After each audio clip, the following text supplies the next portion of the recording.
Baik, Assalamualaikum warahmatullahi wabarakatuh. Waalaikumsalam warahmatullahi wabarakatuh. Tuh. Alhamdulillahirrabbilalamin. Allahumma salli ala Muhammadin wa ala alihi wa sahbihi aman tabi'ahum bi ihsanin ila yaumidin. Amma ba'd. Baik, hari ini kita akan lanjutkan perkuliahan kita di mata kuliah penalaran hukum. Dan ya terpaksa hari ini kita bisanya online karena banjir. Ya, ini ada yang masih sedang kebanjiran rumahnya. Ya, mudah-mudahan yang masih kebanjiran bisa bisa segera surut. Baik, di pertemuan hari ini kita akan melihat, mempelajari apa namanya,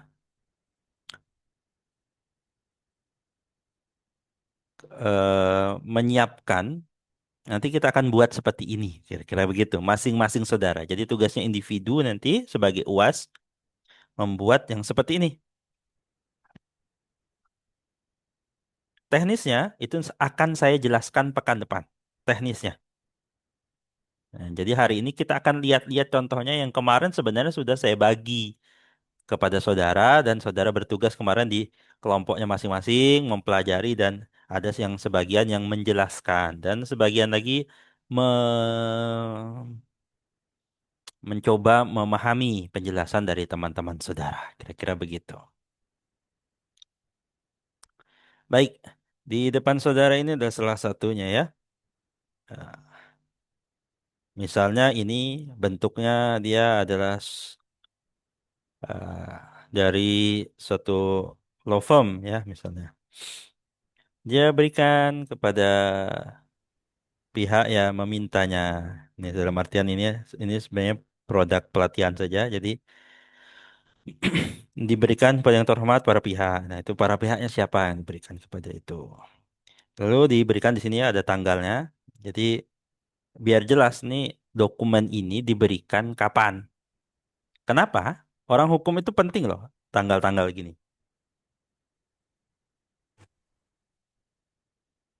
Salah satunya adalah berkaitan dengan peraturan. Karena peraturan itu kan terus berganti, sering saya ceritakan itu, bisa jadi di tanggal 29 Desember 2012 ini ada peraturan baru yang kalau peraturan baru itu diterapkan di dalam legal opinion ini berubah kesimpulannya, berubah sesuatunya. Ada unsur yang sedikit atau banyak bisa jadi berubah gitu.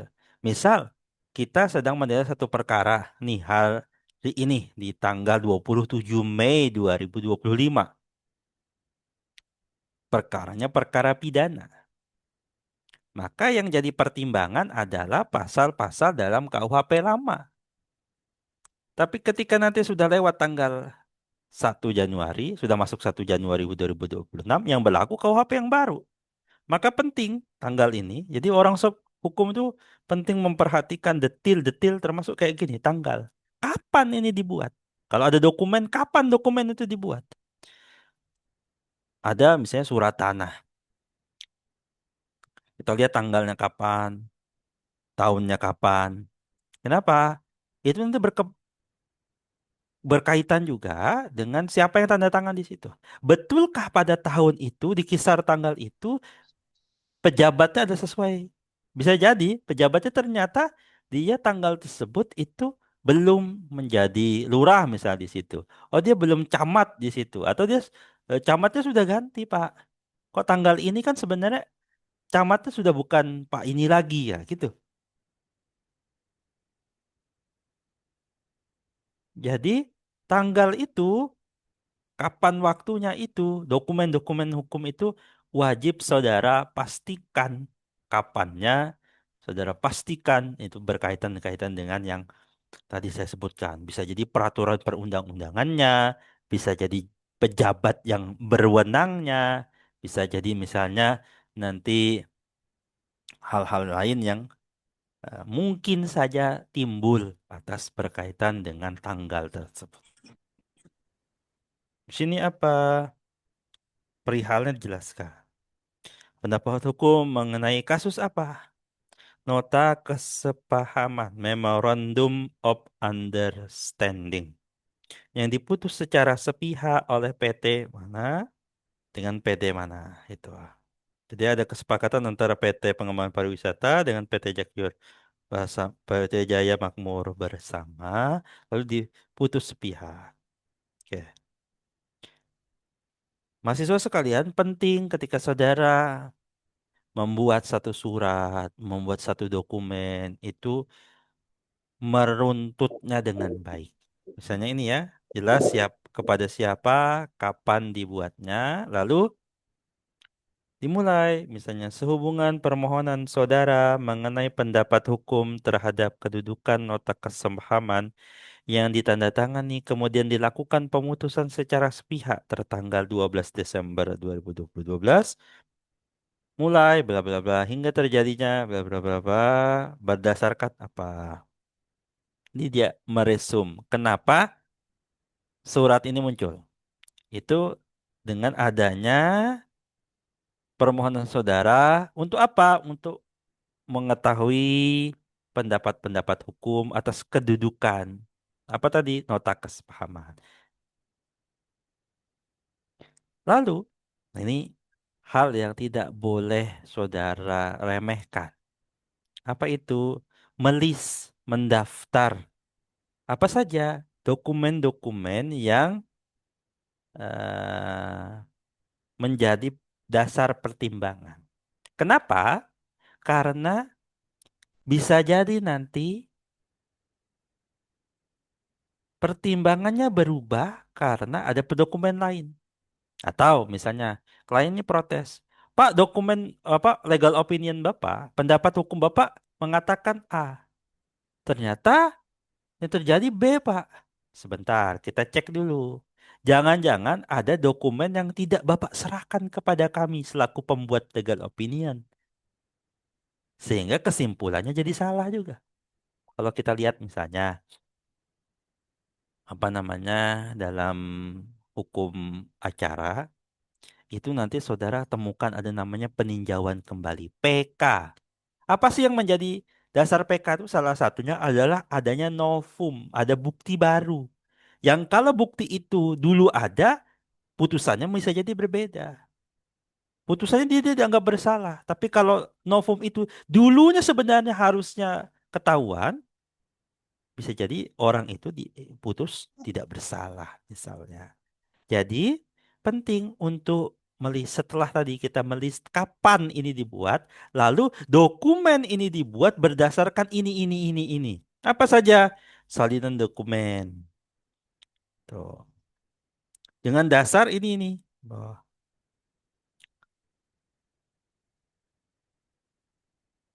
ya, ini kita list apa saja yang kita klaim. Jadi kita membatasi diri kita atas bahasan ini. Kita dengan asumsi misalnya nih, semua tanda tangan yang terdapat dalam dokumen yang diberikan kepada kami sesuai dengan kebenarannya. Kan kita dikasih di dokumen untuk dipelajari misalnya, untuk memberikan pendapatnya. Jangan-jangan ternyata dalam dokumen itu ada dokumen yang palsu, salah, sehingga informasi yang kita dapat salah. Tapi itu bukan resiko di kita. Ketika kita sudah klaim begini, kita menilai seperti ini dengan basis mengatakan bahwa semua dokumen, semua salinannya, semua yang tertanda di situ, tanda tangan dan sebagainya itu valid, sah, gitu. Lalu pendapat ini juga kita batasi kembali. Agar apa sih sebenarnya batasan-batasan ini? Agar si klien tidak tidak berekspektasi lebih dari itu. Atau nanti bisa jadi di hari belakang menuntut. Kita kan bisa mengatakan, ini loh, kita sudah batasi sampai ini. Ini contoh nih, pendapat hukum ini terbatas pada hukum Republik Indonesia. Karena bisa jadi mungkin perkaranya sama tuh, pemutusan nota kesepahaman. Sama tuh mirip-mirip begini, tapi dia melibatkan hukum negara lain. Maka kesimpulannya bisa jadi sama, bisa jadi berbeda. Itu penting untuk saudara perhatikan. Batasan apa? Pendapat ini diberikan berdasarkan hukum Republik yang berlaku hingga tanggal diberikannya pendapat ini. Nah, itu tadi saya sebut dimension di awal. Kenapa? Karena ketika bisa jadi sudah berubah, ada aturannya, ada sesuatu yang dibatalkan oleh Mahkamah Konstitusi misalnya, atau ada perubahan-perubahan yang lain, ada kebijakan dari pemerintah yang berbeda. Oleh karena itu, kita menggaransi sampai tanggal yang kita susun itu, kesimpulannya begini. Tapi setelah tanggal itu tadi, ya kita tidak bisa menggaransi. Itu ya. Jadi, kalau misalnya contoh saudara itu nanya ke AI,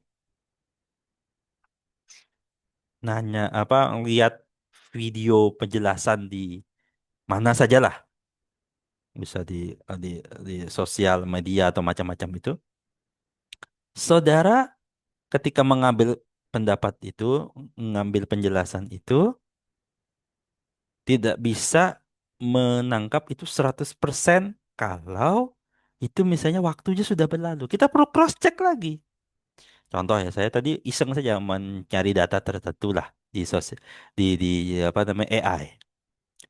Saya cari data karena saya tahu data aslinya. Nah, ya, data asli itu juga bisa diakses di internet. Tapi saya ingin ngetes AI betul nggak jawabnya. Ternyata, sekali lagi ya, ini hati-hati dengan AI. Ternyata jawabannya salah. Kenapa? Data yang dipakai AI itu adalah data berapa bulan yang lalu. Sedangkan data yang terbaru itu sudah update seminggu yang lalu. Ternyata data yang seminggu yang lalu itu belum terupdate masuk di AI itu.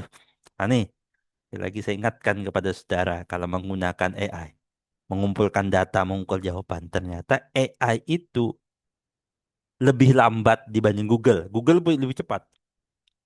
Google itu lebih cepat mengakses. Hari ini bisa jadi sudah muncul di situ. Tapi kalau saudara berbasisnya data AI itu memprosesnya agak lambat. Nah, saya nggak tahu batasannya berapa, tapi ya saudara hati-hati dengan itu. Saya coba tuh data. Karena saya pegang data terbarunya, data seminggu yang lalu, dengan data yang ternyata dimunculkan oleh ChatGPT data yang itu data yang sudah agak lama, mungkin berapa minggu atau berapa bulan yang lalu. Itu hati-hati.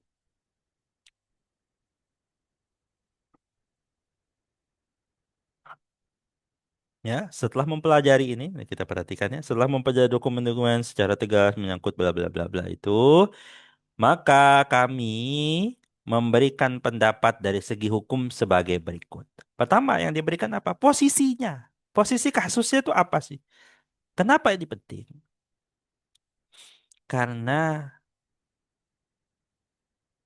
stat yang harus tepat dalam menyusun satu penalaran hukum adalah kita meletakkan posisinya dengan pas. Salah meletakkan posisinya, salah pula kesimpulannya. Tidak tepat kita, tidak presisi kita, tidak akurat kita dalam menentukan ini, itu berakibat besar kepada ketidaktepatan juga pendapat hukum yang kita berikan. Hanya kita perlu apa namanya, menggambarkan posisi kasus itu dengan tepat, dengan akurat. Posisi kasus ini misalnya disebutkan pada Mei bla bla bla. Jadi ada penawaran pengembangan ditawarkan oleh PT pengembangan bla bla bla bla, dan dia itu sifatnya adalah BUMN. Jadi yang menawarkan PT Pengembangan Pariwisata Bali dan dia bentuknya itu adalah PT termasuk bagian dari BUMN. Sekali lagi ya, perhatikan itu detil-detil yang perlu diperhatikan. PT biasa sama BUMN nanti ada yang beda-beda. Kasus korupsi misalnya, kasus korupsi itu karena BUMN dan yang ada dana negara itu bisa dikenakan kasus korupsi. Kalau di swasta murni tidak. Nih, lalu diceritakan dia mengelola kawasan itu.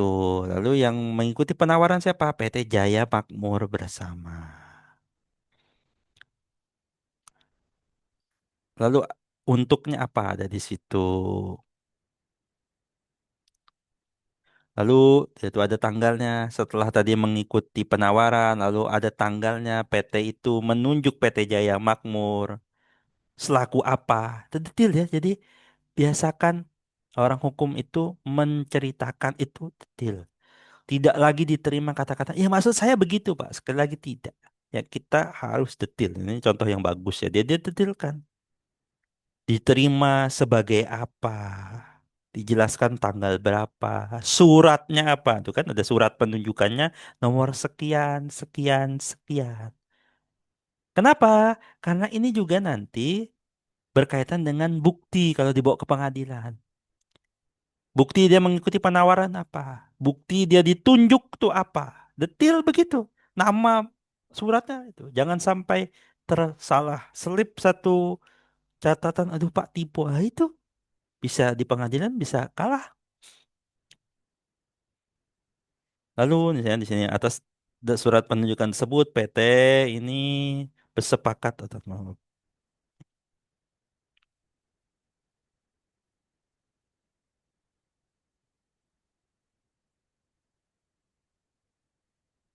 sorry,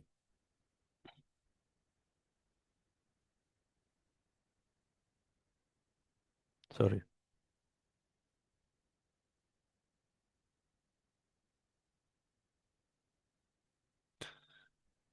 Lalu ada tanda tangan nota kesepahaman, Memorandum of Understanding. Ini bagi orang yang paham, mempelajari hukum dagang, dia sebenarnya tahu kalau Memorandum of Understanding itu kalau di luar negeri, kalau di negara asalnya, di negara-negara common law, itu bukan perjanjian. Dia baru kesepakatan, baru sama-sama punya ide untuk membuat satu perjanjian. Nah, tapi kalau di Indonesia gimana? Ini dipelajari. Lalu dibuat nota kesepahamannya. Lalu dibuat lagi ada wajib mempersiapkan dan menandatangani surat ini. Nah, land utilization and land development. Jadi bisa lihat nih banyak-banyak kan detailnya. Selain itu dalam penandatangan itu sepakat bahwa menyerahkan jaminan. Di sini ada lagi perjanjian apa lagi? Jaminan. Itu ada hukumnya sendiri. Hukum jaminan. Lalu di sini jelaskan kapan berlakunya. Nah, di sini ada konsekuensinya. Apabila hingga tanggal 31 Desember belum ditandatangani, maka pihak pertama wajib mengembalikan. Nah, ini orang hukum ketika bikin misalnya dokumen apa aja itu wajib memperhatikan konsekuensi-konsekuensinya. Kalau ini gimana? Kalau ini gimana? Kalau ada gini gimana? Orang mungkin akan beranggapan orang hukum itu cerewet. Iya, orang hukum itu harus cerewet. Maka saudara perempuan-perempuan ini, mbak-mbak ini yang bapak punya tipikal cerewet itu sangat berguna nih. Sesuai dengan kemampuan. Kemampuan yang wajib dimiliki orang hukum tuh cerewet dan perhitungan. Kalau ini gimana, ini gimana, ini gimana, gitu. Ketika proses pembahasan pihak belum mencapai kesepakatan untuk segera menyelesaikan. Kenapa perbedaan dan terpihak? Tentang apa prinsip yang terdapat dalam nota kesepahaman? Prinsip yang tersepakati tidak dapat dilaksanakan. Karena apa? Karena mendapat BUMN itu, si PT yang BUMN tadi, mendapatkan kebijakan dari menteri untuk melakukan perubahan isi nota kesepahaman. Jadi menteri memberikan apa namanya kebijakan. Kebijakan ini membuat apa yang tadi disepakati bersama oleh dua PT itu ada sedikit perubahannya. Gitu. Atas dasar itu, pihak pertama diminta melakukan perubahan persyaratan.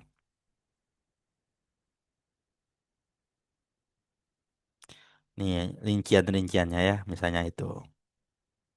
Silakan nanti dibaca sendiri. Rincian-rinciannya itu. Ada detail-detail-detail. Nah, ternyata apa yang diminta ini tidak dapat diterima oleh pihak kedua. Tuh, tidak dapat terima. Jadi menurut pihak kedua, PT yang ditunjuk tadi, itu maunya pakai kesepakatan pertama, kesepakatan sebelum ada perubahan yang diakibatkan ada arahan dari Menteri BUMN tadi. Lalu diajukanlah gugatan. Gimana di Pengadilan Negeri Bali? Itu. Kasus apa? Wan Prestasi. Nah, isunya kan nanti muncul di sini. Dilihat di permasalahan hukum. Pertama, apakah MOU itu dapat dikategorikan sebagai kontrak? Nah, saudara pelajari lagi ilmu tentang hukum kontrak. Hukum kontrak, ya, sekali lagi ya, ini mata kuliah penerapan hukum ini membuat saudara sadar apa yang saudara pelajari itu sebenarnya sangat penting sekali. Apa yang saudara pelajari dalam mata kuliah yang lain itu penting. Kenapa? Itu akan digunakan. Nih, contoh mata kuliah hukum perjanjian itu berkaitan dengan apakah ini bisa dikategorikan sebagai kontrak? Apa sih kontrak itu? Kontrak itu perikatan, ya, perikatan dan menurut keberlakuan yang nah apa namanya kebiasaan yang terjadi hukum kebiasaannya kontrak itu disamakan disamakan dengan apa dengan satu perjanjian yang tertulis ya yang disamakan dengan kontrak itu adalah perjanjian tertulis maka di sini itu diakui sebagai perjanjian yang mana perjanjian itu berbentuk tertulis ya dan perjanjian itu adalah salah satu bentuk dari perikatan. Lalu yang kedua, apakah not MOU itu mengikat? Karena perjanjian, apakah dia mengikat? Dan apabila dibatalkan, apakah itu menjadi wan prestasi? Kan isunya begitu. Maka saudara harus pahami dulu tentang ilmu tentang perjanjiannya, ilmu tentang perikatannya. Iya, saudara pelajari juga tentang wan prestasinya.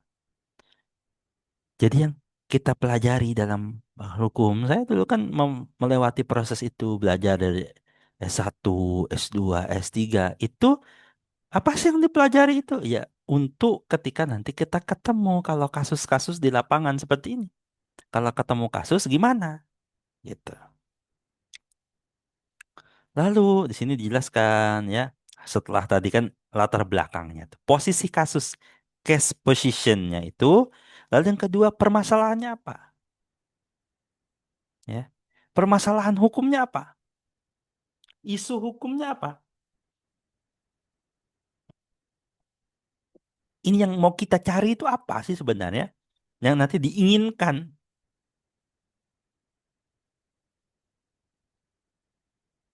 Nih ya, kemarin selanjutnya kita pelajari tentang penelusuran bahan hukum. Bahan hukumnya apa aja nih yang akan kita bahas? Untuk bisa menjawab permasalahan hukum A 1 2 3 ini, itu bahan hukumnya apa? Yang kita punya nih apa?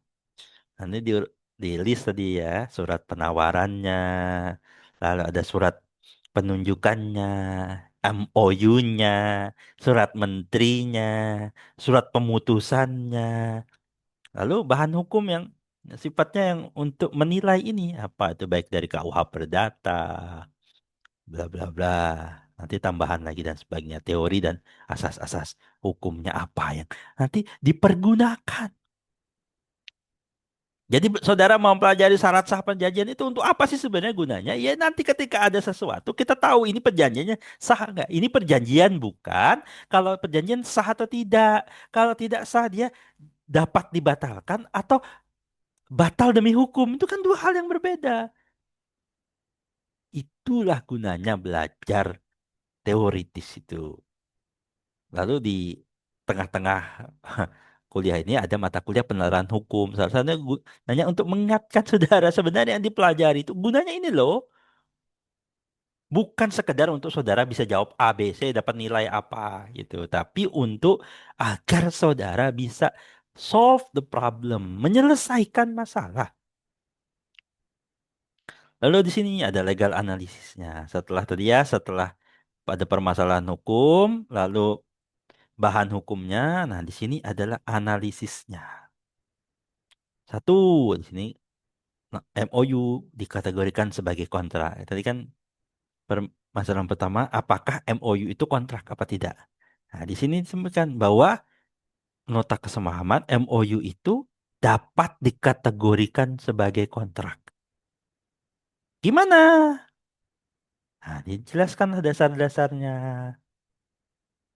Itu apa menurut tok pakar ini Munir siapa, menurut Herman Raja Guguk siapa, gimana jelasannya dan sebagainya. Unsur-unsur MOU itu apa? Jadi dibedah, diceritakan itu. Lalu menurut Ricardo Simanjuntak bagaimana? Nah, kan gitu.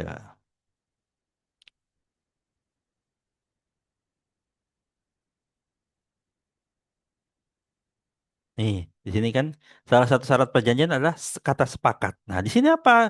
Penandatanganan itu dah disebut sebagai bentuk kesepakatan. Lalu macam-macam lagi ya dijelaskan. Ini saya tidak akan detilkan. Saya hanya menunjukkan contohnya bagaimana ini dikategorisasikan sebagai suatu kontrak atau yang disebut dengan nama perjanjian. Yang kedua, ini mengikat.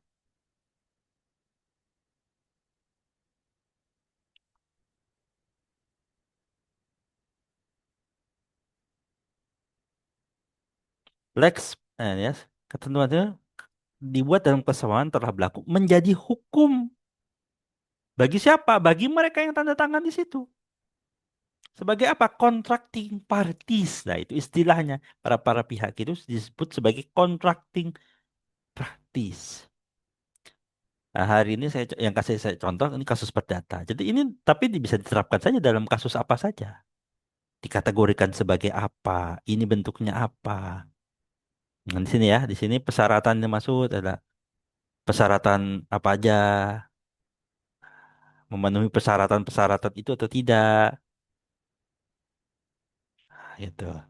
Lalu di ujung, karena itu diakui sebagai satu perjanjian, maka akibatnya, me- maka ketika dilanggar, dia dikategorisasikan sebagai satu wan prestasi.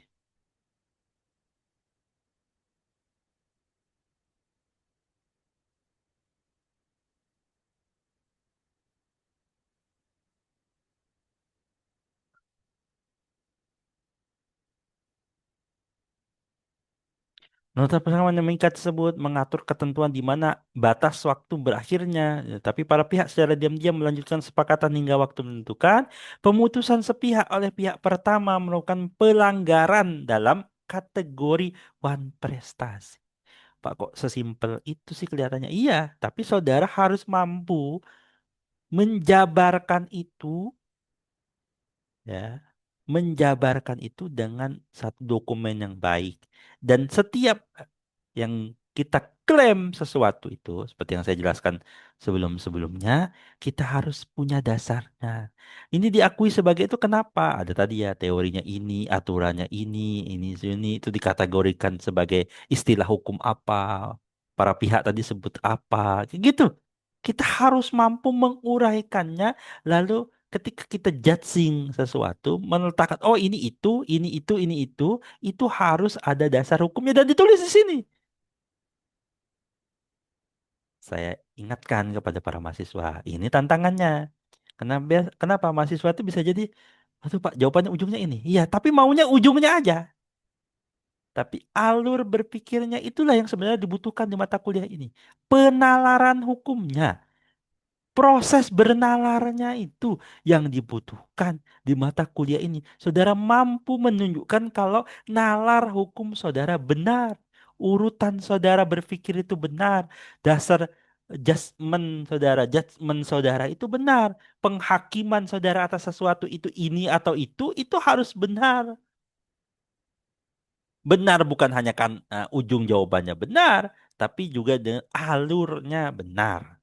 Nah, ke ujungnya pendapat hukumnya kan sepele segini aja, secara gampangnya begitu. Dapat dikategorikan sebagai kontrak, lalu mengikat dan pemutusan sepihaknya itu kan prestasi. Kayak gitu, ya. Dan ini kalau yang minta perusahaan itu bisa bayarannya kalau kontraknya ratusan miliar, saudara bisa diminta apa namanya bisa mencharge, bisa apa namanya membuat tarif untuk suatu legal opinion ini puluhan sampai ratusan juta. Jadi yang ayah saya ajarkan hari ini kepada saudara itu berpeluang jadi duit yang besar. Cuan nih. Asal saudara mau dan mampu membuatnya. Sekali lagi hari ini saya hanya ingin membuat saudara melihat nanti teknisnya apa yang harus dibuat dan bagaimana itu saya jelaskan pekan depan. Baik ya. Karena saya tahu kalau pakai Zoom ini menguras kuota dan gimana, saya singkat saja 1/2 jam saya kira cukup. Dan kalau ada yang mau bertanya silahkan sebelum saya akhiri. Apakah ada pertanyaan? Jelas, Pak. Oke, Saya baik. Pak mau tanya, Silakan kalau ada yang mau ditanya. Pak, nanti kalau misalnya kita buat itu kasusnya kita cari sendiri di Google atau gimana Pak? Tadi saya sudah jelaskan. Teknisnya dijelaskan kapan? Besok.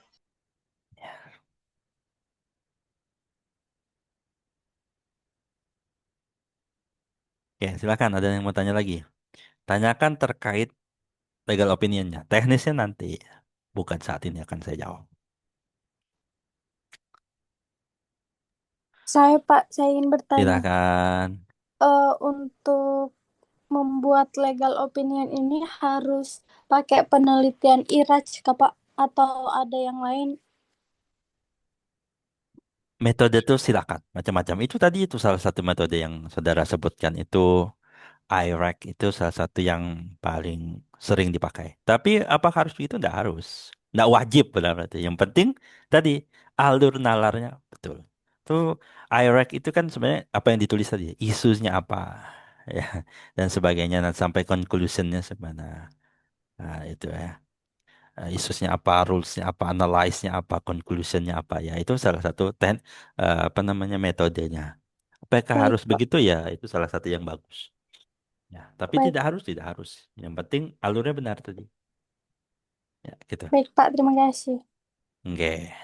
Ada lagi yang mau bertanya terkait kemarin sudah teorinya, hari ini adalah salah satu kita bedah bentuk legal opinionnya.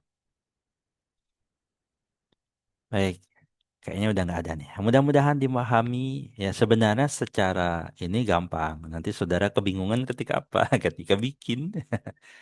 Sekali lagi saya ingatkan. Aduh Pak, ini bisa dibuat pakai AI? Bisa. Gampang sekali AI itu. Tapi saya wanti-wanti tadi.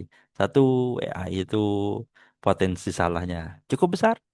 Yang kedua, itu membuat saudara jadi bahasa halusnya itu bodoh kalau menggunakan itu. Kenapa? Ya karena berarti kan tidak melatih saudara, apa, membuang kesempatan untuk melatih nalar saudara. Jadi ada yang sebenarnya bisa bernalar, ini juga yang jadi catatan ya. Dia bisa bernalar, tapi mau nuliskannya, mau ceritanya itu nggak bisa. Nah inilah kesempatan latihannya. Jadi saudara harus bisa bernalar dan mampu mengungkapkannya dengan baik dan benar. Baik secara lisan maupun tulisan. Dalam hal ini legal opinionnya berbentuk tulisan. Baik, saya kira cukup perkuliahan kita hari ini. Sekali lagi mohon maaf ya karena ada banjir ya sudah. Saya juga tadi ngeliat jalan saya tidak bisa sampai kampus sepertinya kalau harus menempuh banjir begitu. Baik, saya akhiri saja pertemuan kita. Semoga yang terkena banjir juga bisa cepat baik ya, cepat surut dan sebagainya. Jaga kesehatan, baik-baik semua. Assalamualaikum warahmatullahi wabarakatuh. Waalaikumsalam Waalaikumsalam warahmatullahi warahmatullahi wabarakatuh. wabarakatuh. Waalaikumsalam warahmatullahi wabarakatuh.